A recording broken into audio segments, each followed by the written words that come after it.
Hi, my name is Mike Arce, CEO of Loud Rumor, an organization that helps fitness studios all over the world grow and be more successful. I'm also the host of Top Fitness Business Podcast, the GSD Show, and your host on this podcast as well. And the goal of this podcast is to help you stay informed on some good ideas that your fitness studio can implement to succeed during this pandemic. And in this episode, I wanted to talk to you about gamifying the experience, how to engage with your members.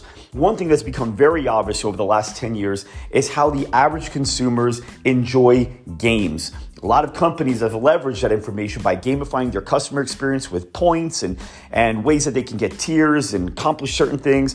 And then they've also even gamified their employee experience by every time they follow a core value or do certain things, employees can get points. Bottom line is consumers actually like gamifying their life. That's why Fitbit became so successful, and unfortunately, Apple Watch and so many other things came involved and started taking that out. But measuring data, you see a lot of fitness studios have scoreboards up, and they've gamified the customer experience with amount of calories burned or certain points that they accomplish in a class by doing certain things.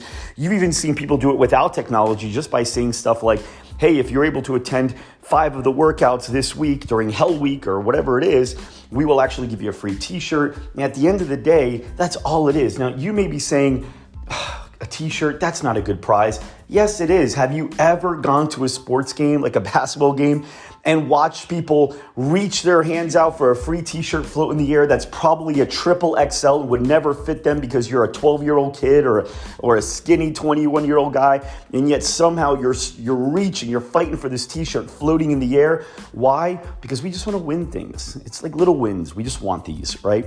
So we do the same thing with all these games we play online, whether it was like, I don't remember the name of that game. It was like a Jewel game. There was another farm game. There's Words with Friends. There's all these like games that people just play, and they like to rack up their points and show how many points they get. And it's a thing. Unfortunately, for time waste sake, it's a thing. But for our benefit, people like to be gamified. So how can you take that gamifying need that people have, especially right now as they need more wins? How can you take that and apply it? Well, it's the same thing. How many live workouts can you do this month? How many pre-recorded workouts can you do this month? The live workouts is obviously easier to track. How many members can you bring in? How many free trials can you help us get? How many of you guys can get 10,000 steps in a day? How many days can you guys do that for, right? So there's all these different things that you can do to gamify the experience for the member, to keep them engaged, give them something fresh to work on, mix it up a little bit. Maybe this week it's, hey, everybody that's able to get at least 12,000 steps every day for the next 7 days is going to get a free t-shirt, right? Or it's going to get free something, right? It could be anything. Same thing for anybody that's able to come to at least 20 live workouts this month. We'll get this. There's ways to do it, guys. So make sure that you're realizing that what we're doing right now, it's not just kind of like a Band-Aid until this thing's over. This thing may not be over till August, September, October, who knows? But the point is, we've got to play our game right now. We're in this. So find ways to keep your members engaged, because we're now at that teetering point where the honeymoon season is going to be over soon, meaning, yeah, a lot of people are really loving the online workouts. They're live. It's fun. But is that going to start getting boring over the next week, 2 weeks? Yes, it probably is. Are they going to start looking for maybe other things they can do? Yes, they probably are. Are they going to get advertised other things that they could do? They're going to sound really enticing because people that know how to market well are going to make it look that way. Yes. And so therefore, they may leave you if you start to feel stale.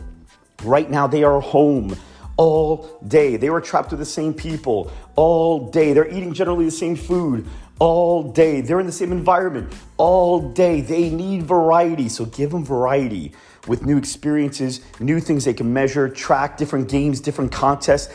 Keep them energized, keep them moving, keep them with different things that they can play with, okay? Very, very important.